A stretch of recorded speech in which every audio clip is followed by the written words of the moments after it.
भारत में उसको गुलाम बनाने वाले यूके में, और इस समय भारत को गुलाम बनाने वाले यूएसए ने, भारत को डिफेम करने वाले कनाडा ने। लाइब्रेरी, पब्लिक लाइब्रेरी का सिनारियो क्या है उसको हम लोगों को पढ़ना है। ठीक है जी, पढ़ लेते हैं भारत में क्या क्या स्थिति है। इतना पढ़ा तो लिखने की कोई ज़रूरत नहीं। इतने ढेर सारे एक्ट्स पारित हुए, यूनेस्को ने डीपीएल वगैरह बनाया, सेंट्रल स्टेट क्या काम करता है सब कुछ तो आपने पढ़ रखा है। RRF क्या काम करता है, नॉन मैचिंग फंड्स वगैरह इसमें बताए हैं। तो डेलनेट, नेकनेट और ओपेक ये सब इसमें ज़्यादा काम करता है। नेटवर्किंग वगैरह ये सब चीज़ें आप लिख कर चले आना। तो इंडियन सिनेरियो आपने बहुत अच्छे से किया हुआ है।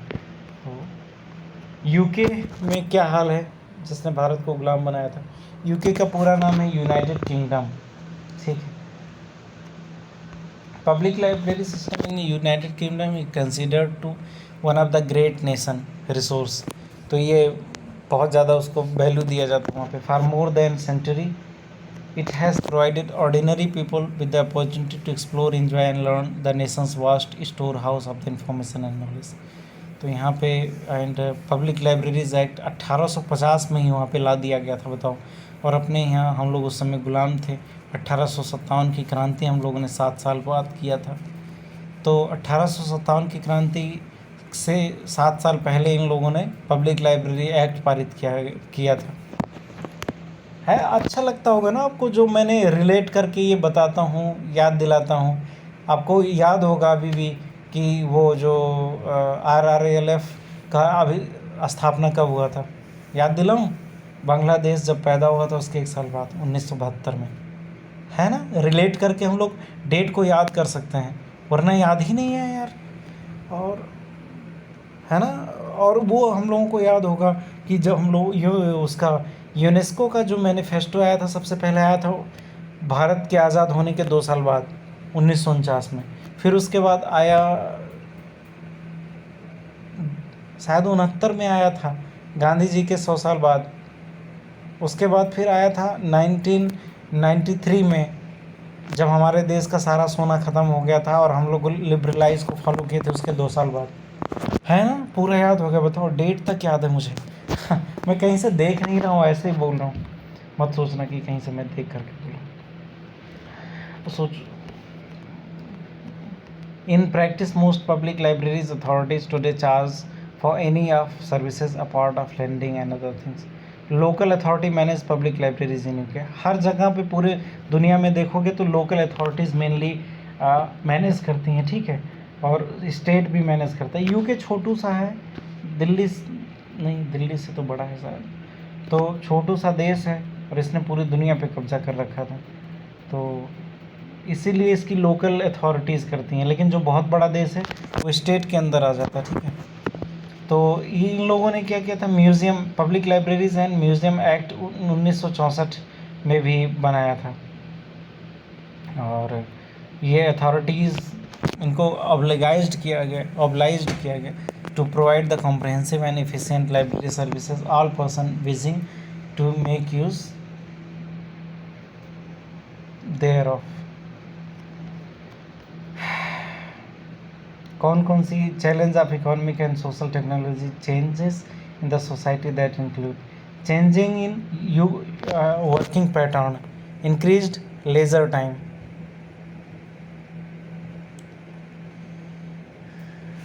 ठीक है। To spread the leisure activities over 7 days of the week, almost 24 hours of the day. The phenomenal growth of the internet and web and public demand access to the services increased UK government interest in the role of public libraries। UK government यार बहुत interest लेता है इन सब चीज़ों पे। अभी ऋषभ सुनक ने उसको इमेज मैंने शायद डाला था कि नहीं, AI पे उन्होंने नियामक संस्थान बनाने की बात की।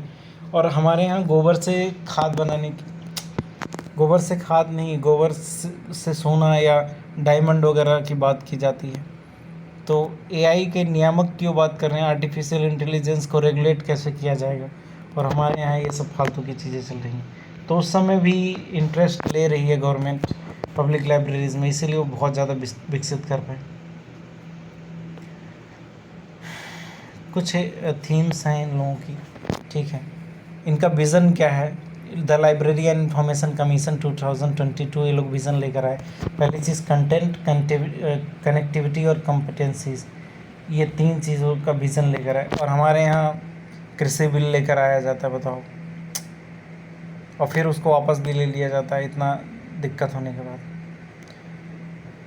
The super highway, new technology and virtual technology, बताओ क्या क्या थीम ये लोग रख रहे हैं।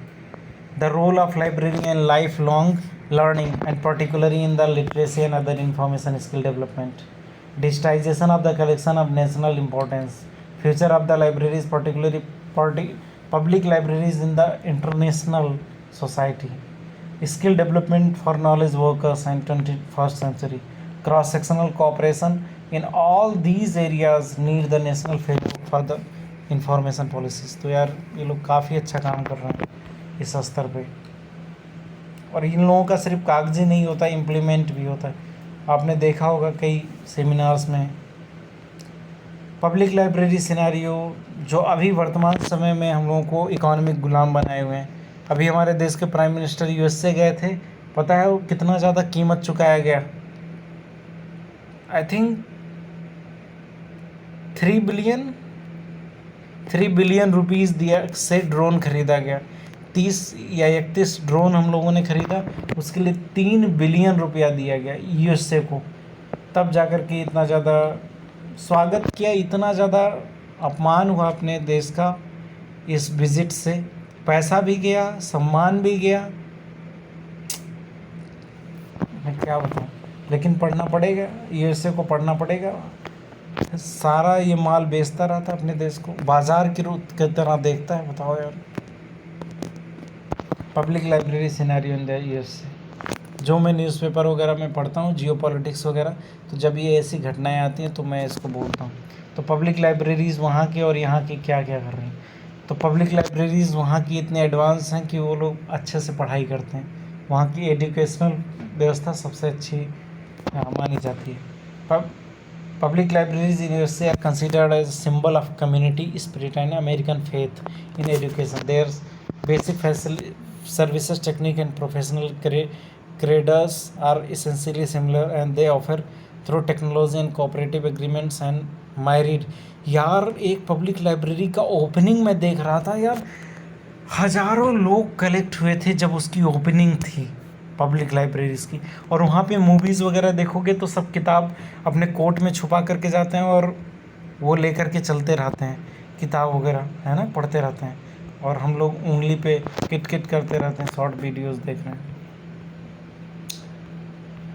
तो ये लोग इंफॉर्मेशन टेक्नोलॉजीज़ का बहुत ज़्यादा यूज़ कर रहे हैं यार। वर्चुअल रियलिटी, ऑगमेंटेड रियलिटी, जो मोस्ट एडवांस चीज़ें हैं वो उनकी पब्लिक लाइब्रेरीज़ में अवेलेबल हैं। हमारे यहाँ तो एक पब्लिक लाइब्रेरीज़ में मैं गया था, तो वो लोग मोबाइल भी यूज़ नहीं करते, वो कबूतर पाले हुए हैं। तो कभी भी वो घर पे बात हुआ करना हुआ तो कबूतर से चिट्ठी भेजते हैं। तो इतना ज़्यादा पुराना लाइब्रेरी वो मुझे लगा कि तक्षशिला में और हड़प्पा कालीन लाइब्रेरी में मैं आ गया। तो मोस्ट एडवांस लाइब्रेरीज़, ये मैं ऐसे नहीं बोल रहा हूँ, ढेर सारी लाइब्रेरीज़ के मैंने वीडियोस देख रखे हैं, उनके वेबसाइट्स विज़िट कर चुका हूँ, तो उसके आधार पे मैं बोल रहा हूँ। तो वहाँ की जो public libraries provide some types of public access, internet provide करता है, इक्वलिटी देता है। कई जो ऐसे गरीब लोग हैं ना, भीख वगैरह मांगते थे, तो उन लोगों को क्या किया गया कि आप लाइब्रेरी में आकर स्टडी करो, आपको खाना भी देंगे। यार कितना खूबसूरत है ना, मतलब। तो वो भीख नहीं मांगते थे, कूड़ा नहीं, वो नहा धो करके आते थे और वो दिन भर पढ़ाई करते थे, उनको बर्गर देते थे वो। Public libraries provide public library news group, public access FTP internet services, text based world wide web, provide online databases, CD services, reference services, softwares. वहाँ का जो ALA है, अमेरिकन लाइब्रेरी एसोसिएशन, वो भी हेल्प करता है लाइफ लाइन लर्निंग के लिए, वही कंटिन्यूइंग एजुकेशन प्रोग्राम में। तो 21st सेंचुरी वो पूरी दुनिया में, जैसे बिल गेट्स वगैरह हैं यार, वो लोग हमेशा जीवन भर पढ़ते रहते हैं। मतलब वो इतना पढ़ाई करते हैं ना सब बंदे, बैठ करके, और वॉरेन बफेट वगैरह, ये बिलियनियर्स की मैं बात कर रहा हूँ जो माइक्रोसॉफ्ट का मालिक हुआ करता था। और ये जो वॉरेन बफेट था वो शेयर मार्केट का सबसे बड़ा खिलाड़ी था। और ये जो अपना है, क्या नाम है इस लौंडे का जिसने अभी ट्विटर को एक्वायर कर लिया था, मस्क, एलन मस्क, सब पढ़ते रहते हैं यार। For adult learners public libraries are placed where they can learn practice new skills. Most public libraries provide information and referral about literacy programs and communities. काफ़ी अच्छा काम करते हैं यार। और पब्लिक लाइब्रेरीज़ क्या करते हैं, ब्रिजिंग का काम करते हैं डिजिटल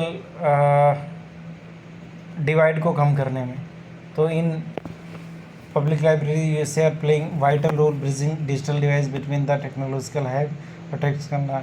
दरअसल यूएसए कई देशों का एक समूह है, ढेर सारे उसमें देश हैं। देश मैं बोल रहा हूँ, यूएसए तो एक देश हो गया, ठीक है। उसके दरअसल वो दोहरी नागरिकता प्रोवाइड करता है, तो उसके बीच में भी ढेर सारे स्टेट्स हैं, वो भी अपने देश के नागरिकों को, अपने देश के लोगों को नागरिकता देते हैं, दोहरी नागरिकता। तो उसमें डिजिटल डिवाइड, गरीबी वहाँ पे भी है। तो कई लोगों के पास है टेक्नोलॉजी, कई लोगों के पास नहीं है। तो पब्लिक लाइब्रेरीज उसको बांटने की कोशिश करता है। जो इमिग्रेंट्स वगैरह हो जाते हैं उन लोगों को लिटरेसी, देखो आजकल क्या है ना, वहाँ पे बहुत बड़ी प्रॉब्लम हो गई है। जो मैक्सिको बॉर्डर से यार, इंडिया से हर साल हज़ारों लोग जाते हैं मैक्सिको बॉर्डर से, और एक बहुत बड़ा जंगल है, उस जंगल में से आपको गुजर के जाना पड़ता है, और बहुत बड़ी ऊंची दीवार है, उससे कूद करके उस पार जाते हैं अमेरिका में इलीगल तरीके से। उनके पास पासपोर्ट वगैरह कुछ भी नहीं होता, और कई लोगों की जान चली जाती है। मैंने जब ये पूरा डॉक्यूमेंट्री देखा मैं सिहर गया यार। तो ऐसे लोगों को ना इन सब लाइब्रेरीज़ में रखा जाता है कुछ सालों के लिए। सॉरी, लाइब्रेरीज़ में नहीं, उनको मतलब असाइलम में रखा जाता है। असाइलम वर्ड सही है कि गलत है, देख लेना अपने हिसाब से। मतलब एक जगह पे रखा जाता है, फिर उसके बाद इन लोगों को पब्लिक लाइब्रेरीज़ में भेजा जाता है, जहाँ पे उनका एजुकेशन प्रोग्राम्स किया जाता है जब तक कि वो 18 साल के ना हो जाए। फिर उनको इंग्लिश वगैरह सिखाया जाता है, इमिग्रेंट्स वगैरह जो होते हैं, और उनको फैमिली लिटरेसी प्रोग्राम्स वगैरह ये करते हैं। तो ये पब्लिक लाइब्रेरीज़ ये सब अच्छा काम करते हैं, ठीक है। यूएसए का ये सिचुएशन था। कनाडा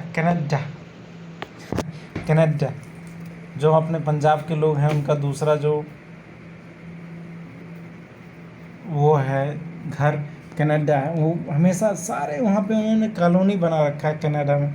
तो अभी देखो जो वहाँ पे सबसे ज़्यादा पंजाबी लोग हैं कनाडा में, इसीलिए आपने देखा होगा कि ये जो वो क्या उसको बोलते हैं, अलगाववादी जो लोग हैं, तो कनाडा का पब्लिक लाइब्रेरी सिनेरियो करते हैं। काफ़ी ये फालतू काम करता है इंडिया के विरुद्ध, लेकिन पढ़ना तो पड़ेगा ही क्योंकि सिलेबस में इन्होंने दिया, कई बार पूछा भी है। तो public libraries play a vital role in the lives of the Canadians and are extensively. और ये जो अक्षय कुमार है यहीं का सिटीजन है, कनाडा का। Are the extensively user by the Canadians from the coast to coast. It is believed that libraries enhance the lives of the Canadians. The public libraries has a meaningful role to play as information age countries to challenges. Now more than ever, Canadians need information for success at the work, at school and home. इसने बहुत अच्छा काम किया है, ऐसा इसमें लिखा हुआ।